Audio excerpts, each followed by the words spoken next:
Assalamualaikum warahmatullahi wabarakatuh. Teman sedulur, terima kasih yang selalu setia menyaksikan, mendengarkan konten-konten saya. Kembali saya membuat konten di malam hari ini dengan mengucapkan rasa puji syukur kehadirat Tuhan Yang Maha Kuasa, Allah Subhanahu wa Ta'ala, yang mana sampai detik ini saya masih diberikan kesehatan, berkumpul dengan anak-anak dan istri saya sangat bahagia sekali.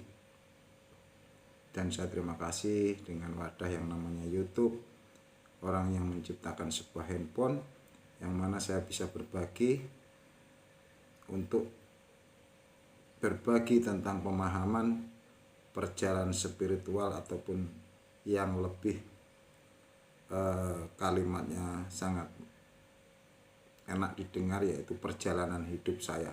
Terima kasih teman sedulur yang masih setia mendengarkan, yang komen, like, subscribe di konten saya. Terima kasih sekali, doa terbaik untuk panjenengan semua.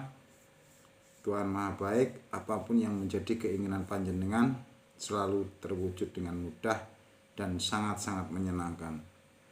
Alhamdulillah. Kembali Pak Supono, Pak Mujani, Bapak Saiful Rahmat Saifuddin yang di Pekanbaru, yang di Jambi. Terima kasih saudara-saudara saya, teman, keluarga yang mungkin sampai detik ini yang belum pernah menemukan channel saya ini, yang pastinya suatu saat mendengarkan. Saya pastikan mereka orang-orang yang sangat baik dan sangat baik sekali dengan saya dan keluarga saya. Terima kasih. Bukan niat apa saya bikin konten ini, saya bercerita di perjalanan hidup saya di saat ini, detik ini. Bahkan saya akan berbagi, tentunya niat saya, salah satu keinginan ataupun permintaan guru saya, yang pastinya saya bukan seorang santri yang di pondok pesantren, saya bukan guru ngaji, saya bukan ustadz apalagi kiai, keturunan kiai. Alhamdulillah saya dilahirkan almarhum ibu saya yang meninggal dari usia saya 2 tahun atau 3 tahun. Saya diasuh oleh kakek nenek saya. Kalau dari silsilah cerita, nenek saya itu adalah anak tunggal, melahirkan ibu saya almarhum juga anak tunggal, dan saya dilahirkan dengan adik saya yang meninggal ketika bersama ibu saya, berarti saya adalah cucu tunggal. Alhamdulillah saya sekarang memiliki 2 putra yang sangat-sangat menyenangkan. Terima kasih. Tentunya selama saya diasuh kakek saya, sangat banyak sekali pemahaman yang beliau sebelum meninggal berpesan kepada saya. Alhamdulillah saya mendapatkan sesuatu, yaitu pemahaman ilmu yang bahasanya sopo kang bisa paweh tanpa kelangan, menang tanpa bolo, sekti tanpa aji. Alhamdulillah, terima kasih. Kembali teman sedulur, ngaji iku ngasah jiwa. Saya tidak menyalahkan yang membaca kitab, membaca hadis, membaca apa yang berulang-ulang, namun di dalam Al-Quran banyak sekali yang artinya manusia disuruh berpikir, bukan menyuruh Al-Quran itu untuk dihafalkan, tapi untuk berpikir. Kita tahu isinya, makna, tafsir yang membuat hidup kita panjenengan nyaman. Saya membuat konten yang di sini saya bercerita ataupun dengan pemahaman tentang, sebelum saya bercerita tentang setinggi apapun keilmuan yang kamu dapatkan teman sedulur, sampai tingkat hakikat ma'rifat, syariat, hakikat, tarekat, sehingga ma'rifat, ataupun belajar di suatu seminar ataupun pakar pikiran ataupun ilmu loa atau sekolah kuliah sampai ke tingkat perguruan tinggi, bahkan sampai di Kairo di Mesir. Setinggi apapun ilmu panjenengan sedulur, kembalilah untuk mengerti dengan orang-orang yang sayang, yang menyayangi kita panjenengan, di saat belum bisa apa-apa. Siapa dia? Orang tua kita, bapak dan ibu kita, dan juga saudara-saudara kita, tetangga yang sudah baik hati dengan diri kita di waktu kita belum bisa apa-apa. Mohon maaf kalaupun ada beda paham, jangan salah paham. Terima kasih. Alhamdulillah teman sedulur, di konten saya kali ini, sebelum saya bercerita tentang apa yang menjadi saya tuliskan di judul itu, saya kembali akan mengingatkan satu cerita.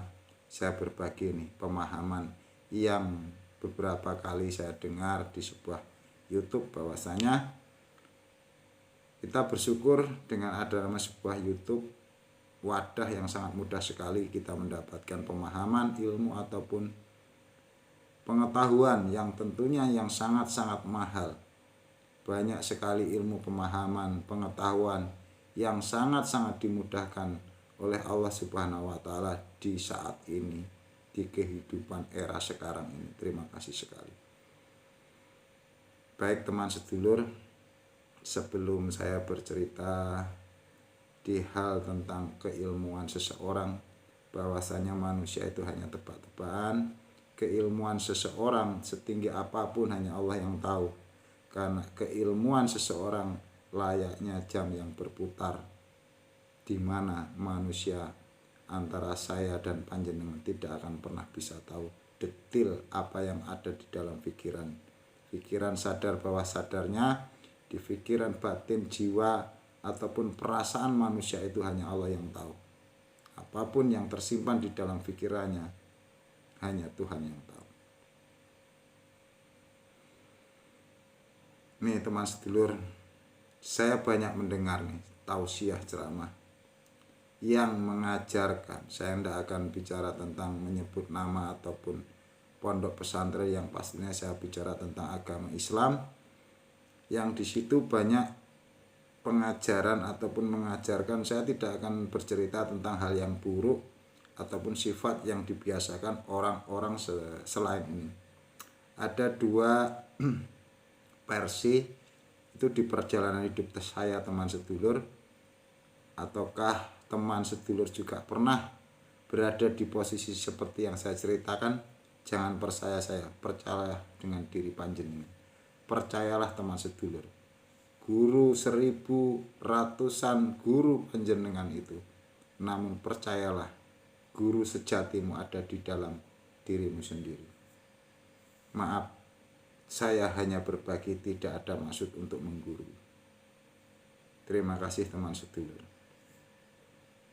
Satu ajaran dari seorang ustadz, kiai, ataupun di perjalanan hidup saya, ataupun buku-buku yang pernah saya baca ataupun teman sedulur baca, bahwasanya Islam mengajarkan ketika kita bangun pagi, yang sholat subuh, mereka habis sholat berdoa, ataupun teman sedulur mengatakan, ya Allah, berikan saya rezeki, keluarga saya kesehatan, rezeki yang berlimpah barokah, dan hari ini saya selalu dimudahkan untuk mendapatkan rezeki yang halal. Amin. Ketika habis sarapan, kumpul dengan anak dan istrinya. Ketika istri berkata, berdoa bersama sebelum berangkat kerja, berdoa meminta, ya Rob, berikanlah kemudahan, berikanlah rezeki yang halal, yang barokah. Amin, Allahumma amin. Itu satu keluarga pernah ada di perjalanan hidup saya, dan ada satu di perjalanan hidup saya sekarang. Dan juga dalam dua sisi ini, apakah salah? Tidak. Hanya yang membenarkan hanya Sang Pencipta. Salah dan benar itu hak milik Sang Maha Kuasa. Keluarga yang pertama dengan membaca yang saya bacakan tadi, dan keluarga yang kedua ketika habis sholat subuh pagi hari mengucapkan alhamdulillah, terima kasih sampai detik ini ya Rob saya masih bisa melaksanakan sholat subuh. Ketika habis sholat duduk dengan anak dan istrinya berkata ataupun berdoa, ya Rob, terima kasih saya masih berikan kesehatan berkumpul dengan anak dan istri saya. Lalu berkata, apa yang bisa saya berikan hari ini? Oke. Dari keluarga yang pertama dan yang kedua, panjenengan teman sedulur bisa mengambil merenungkan kata-kata yang saya ucapkan tadi. Apakah itu salah? Itu benar terjadi di kehidupan di dunia ini. Tapi yang wajib, yang tahu salah dan benar hanya Sang Pencipta. Saya tidak ngomong yang jelek-jelek, karena ini pelajaran di Islam di saat ini. Terus ketika sore hari pulang ke rumah, keluarga yang pertama tadi, ketika habis sholat maghrib ataupun isya, mereka berdoa, alhamdulillah ya Allah atas rezeki yang Kau berikan pada hari ini, dengan sangat menyenangkan. Ketika berkumpul dengan anak dan istrinya bertanya, berapa banyak Pak ataupun Mas yang Mamas ataupun Bapak dapatkan dari teman-teman ataupun orang-orang yang Bapak temui hari ini? Berapa banyak yang sudah Bapak dapatkan? Pasti suami menjawab karena merasa bersyukur banyak sekali yang dia dapatkan. Alhamdulillah saya mendapatkan banyak sekali, Bu ataupun Dek atau apa panggilan untuk istrinya. Ketika bersyukur mendapatkan sesuatu yang banyak, itu sudah biasa, teman sedulur. Mohon maaf. Saya akan bercerita di satu keluarga yang kedua. Ketika pulang sore hari, habis sholat, dia mengucapkan doa alhamdulillah. Terima kasih ya Rob, sampai detik ini saya bisa melaksanakan sholat maghrib. Dan alhamdulillah hari ini saya bisa berbagi dengan ciptaan-ciptaan. Dan ketika berkumpul dengan istrinya berkata, Pak, ataupun panggilannya kepada suaminya itu bagaimana? Apa yang sudah Bapak berikan hari ini dengan orang-orang yang sudah sampean temui, luar biasa. Dari dua sisi itu pelajaran Islam, mana yang ada di perjalanan panjenengan. Suami itu mengatakan alhamdulillah hari ini saya bisa berbagi. Minimal tadi saya bisa membelikan es ke beberapa teman Bapak, teman saya, satu gelas. Islam di Al-Quran mengajarkan yang ada hanya memberi dan berharap. Orang yang pertama itu dengan mengucapkan, ya Allah berikan aku, itu memberi atau berharap atau meminta atau menyuruh. Jawabannya ada di panjenengan. Dan yang kedua, dengan merasa keberlimpahan, selalu bersyukur dan ingin memberi. Ketika ada di pikirannya hanya apa yang bisa saya berikan hari ini. Itu luar biasa. Mohon maaf, terima kasih teman sedulur, saya hanya berbagi. Baik, saya akan bercerita di konten saya tentang kembalilah ke pangkuan ayah dan ibu panjenengan teman sedulur. Di perjalanan hidup saya akan bercerita sebuah cerita bahwasanya keilmuan seseorang itu sampai dimanapun untuk mengerti, untuk kembali bahwasanya ketika panjenengan teman sedulur itu sekolah, mondok di pondok pesantren, di mana saja, dan sampai kitab ini hafal, bahkan sampai hafid Al-Quran yang sekolah sampai ke luar negeri, sampai menjadi mempunyai titel-titel Ustadz Gus ataupun sarjana dari sekolah manapun, itu bukan untuk menyalahkan ataupun menggurui, namun untuk mengerti. Tatkala kita kecil belum bisa apa-apa nih teman sedulur, ketika ayah kita berdiri berjejer mereka dengan Ustadz, Kiai, Gus ataupun pejabat, gubernur atau menteri, bahkan presiden, mereka berjejer, kita masih usia 2 tahun sampai 5 tahun. Ketika kita haus, kita ditaruh di depan mereka jarak sekitar 5 meter. Kemana arah kita berjalan ataupun merangkak? Yang pastinya kita akan merangkak ke arah ayah dan ibu kita. Jangan percaya saya, tanyakan dengan diri panjenengan. Itulah wali Allah. Bahwasanya Kanjeng Nabi Rasulullah SAW mengatakan, ayah ibu kita adalah wakil Tuhan di dunia ini. Kasih sayang mereka tidak akan tergantikan. Di waktu kita kecil belum ada doktrin yang masuk di pikiran kita. Kita sudah merasakan bagaimana mereka mengurus kita. Mereka memberikan kasih sayang kita tatkala kita belum bisa apa-apa. Ketika orang tua kita capek, kakak-kakak kita menggendong kita, mengajak bermain, saudara tetangga yang mana mengajak kita bermain bahasa orang Jawa momong tanpa mengharapkan apa-apa, bayaran ataupun apa-apa, dengan bahagia, dengan seadanya. Kalau saya hidup di kampung, saya sangat mengingat betul dengan tetangga saudara-saudara saya, sangat luar biasa.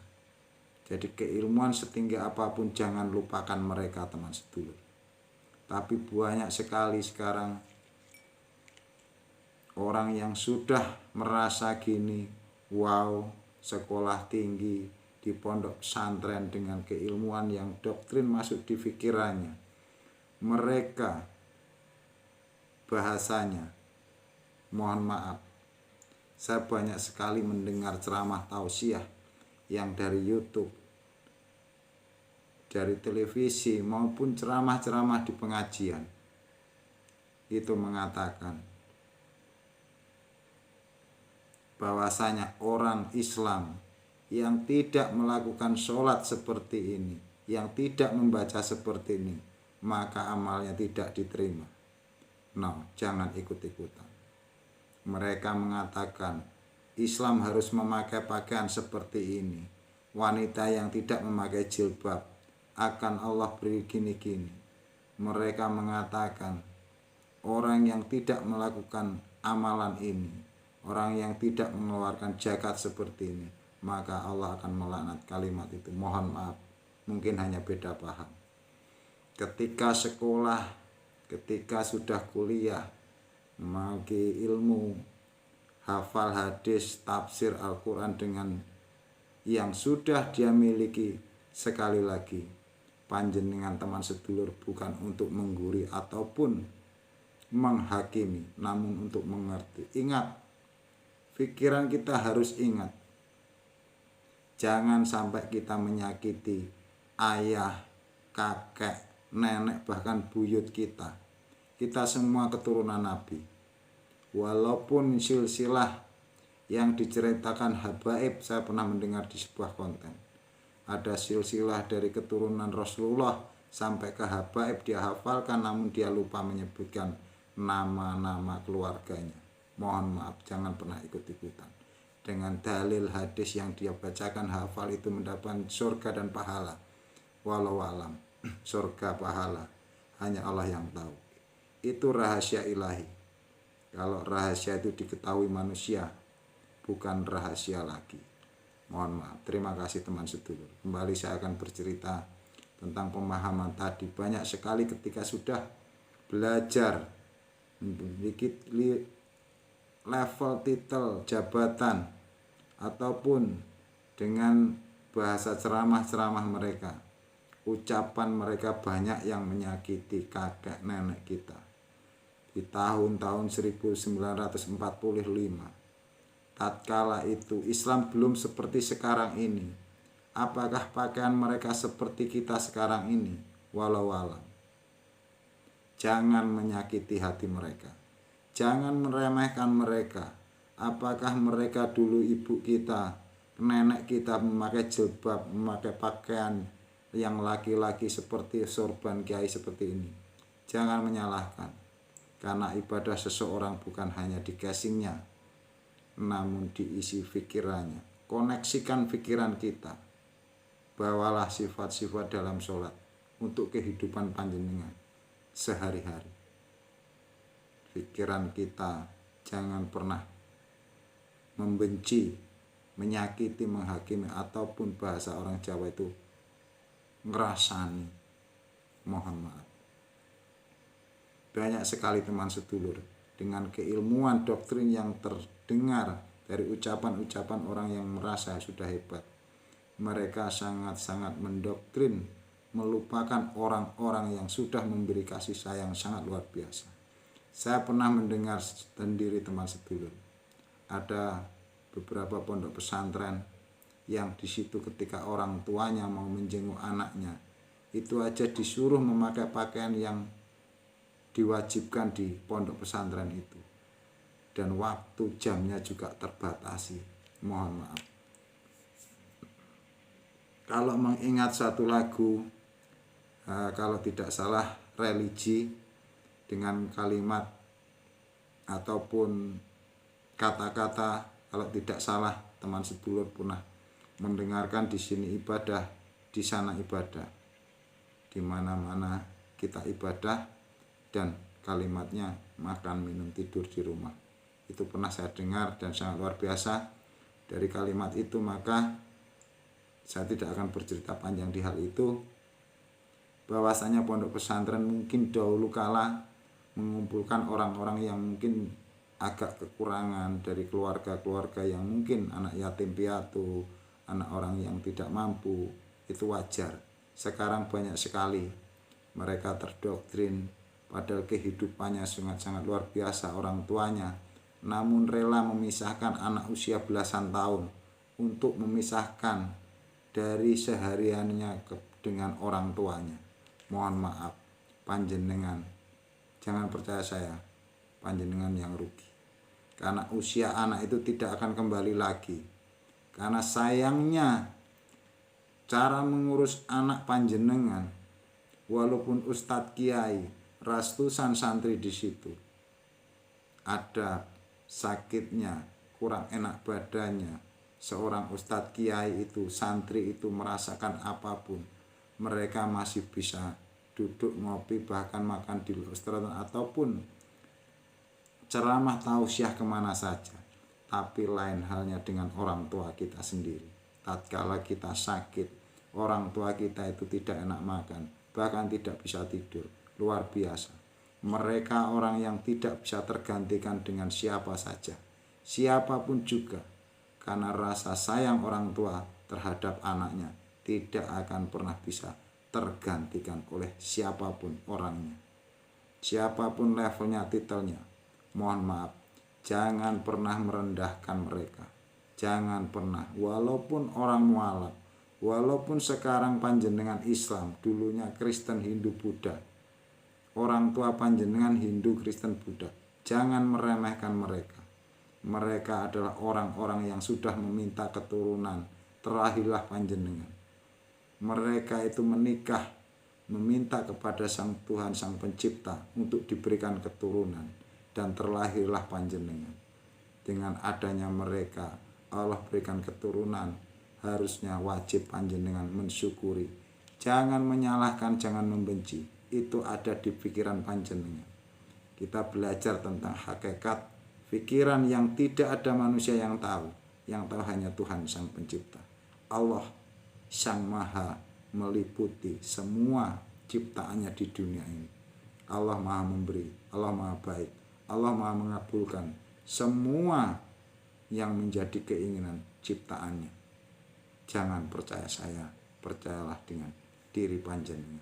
Terima kasih teman, terima kasih. Kembali dengan pemahaman-pemahaman yang pastinya banyak sekali saya dengar dari ceramah. Ada nih teman sedulur, belum lama ini saya nonton YouTube-nya seorang yang sudah wow, santrinya bukan hanya ribuan namun jutaan umat, yang sangat-sangat luar biasa mengatakan, karena itu berbicara di sebuah YouTube maka banyak sekali yang mendengar. Mohon maaf, mungkin hanya beda paham.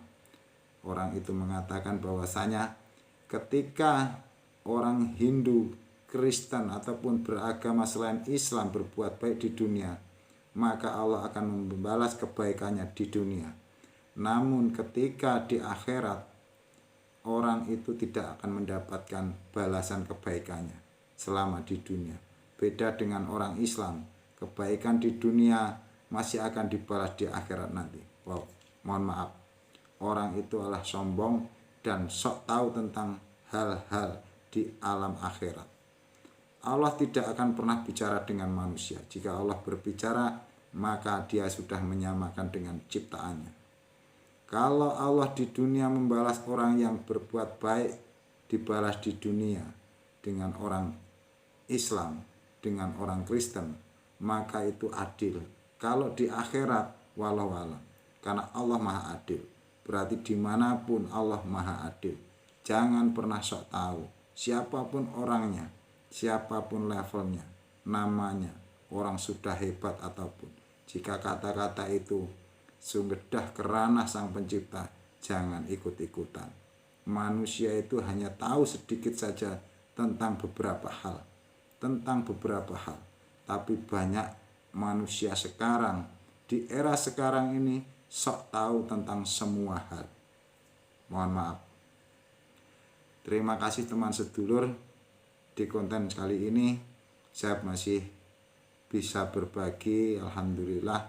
Saya berharap konten saya hari ini bukan yang terakhir.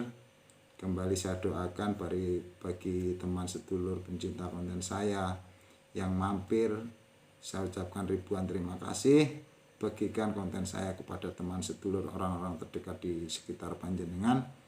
Satu kebaikan Anda bagikan, maka Allah akan mengganti berlipat-lipat kebaikan kepada diri panjenengan. Billahi taufiq wal hidayah. Wassalamualaikum warahmatullahi wabarakatuh. Alhamdulillah.